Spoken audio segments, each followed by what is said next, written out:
ఉయిర్ ఇది ఒక Malayalam crime thriller movie. ఈ మూవీ చూసినంతసేపు అయితే ఏదో ఒక హాఫ్ అన్ అవర్లో కంప్లీట్ చేసే స్టోరీని 3 అవర్స్ 2.5 అవర్స్ అయితే లాగా తీసి చూసినట్టు అనిపిస్తుంది. ఫస్ట్ హాఫ్ అయితే ఒక దగ్గరికి బెటర్ అని చెప్పొచ్చు. సెకండ్ హాఫ్ కన్నా ఏదో చూసినంతసేపు చూస్తున్నాం కదా, కొంచెం స్టోరీ లైన్ ముందుకు వెళ్తూ ఉంటుంది. ఇంకా సెకండ్ హాఫ్కి అయితే ఈ క్రైమ్ థ్రిల్లర్ మూవీలో అసలు ఐటెం సాంగ్ ఎందుకు ఉంటుందో అసలు అర్థమే కదా, అయితే అసలు అర్థం కూడా కాదు. ఇంకా సెకండ్ హాఫ్లో వచ్చే కొన్ని డైలాగ్స్ అయితే హిందీ అండ్ కొన్ని కన్నడ లాంగ్వేజ్లో ఉంటాయి. దాన్ని సబ్‌టైటిల్‌తో చూస్తే కానీ అర్థం కావు.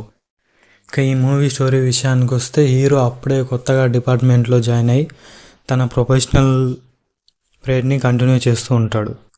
అన్ఎక్స్పెక్టెడ్గా ఆ ఏరియాలో ఉన్న ఒక ఫారెస్ట్ పాత బావిలో ఒక లేడీ డెడ్ బాడీ దొరుకుతుంది. ఆ కేసుని హీరోకి ఇవ్వడం వల్ల హీరో ఆ కేసుని కంటిన్యూగా ఇన్వెస్టిగేషన్ చేయడం మొదలు పెడతాడు.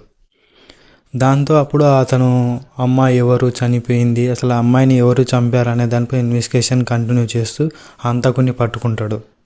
హంతకుడు దొరికిన తర్వాత ఆ కేసుని కొంచెం తారుమారు చేస్తూ ఉంటాడు హంతకుడు.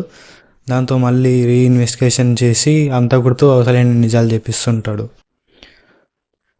ఈ ఇన్వెస్టిగేషన్లో హీరోకి ఆ పాడుబడ్డ బావిలో దొరికిన శోభన అనే ఆమెకి 2 పిల్లలు ఉంటారు. హంతకుడు ఈ కేసు నుంచి తప్పించుకోవడానికి ఆ 2 పిల్లల్ని ముంబై ట్రైన్ ఎక్కిస్తాడు. ఆ 2 పిల్లల్ని ముంబై నుంచి కేరళకి హీరో ఎలా తెచ్చాడు అనేదే స్టోరీ. ఈ మూవీ ఖచ్చితంగా ఫ్యామిలీతో చూడొచ్చు అంటే పర్లేదు, చూడొచ్చు. సెకండ్ హాఫ్లో ఒక సీన్ తప్ప మిగతా స్టోరీ అంతా బాగానే ఉంది. అక్కడక్కడ బీజిఎం కూడా బాగానే ఉంది, పర్లేదు అనిపించింది బీజిఎం. ఇంకా ఈ మూవీ ప్రజెంట్ జియో హాట్‌స్టార్లో స్ట్రీమ్ అవుతుంది తెలుగులో. కాకపోతే సెకండ్ హాఫ్ కొంచెం ల్యాగ్ అనిపిస్తుంది, దాంతో బోర్ కొడుతుంది చూసినంతసేపు అయితే.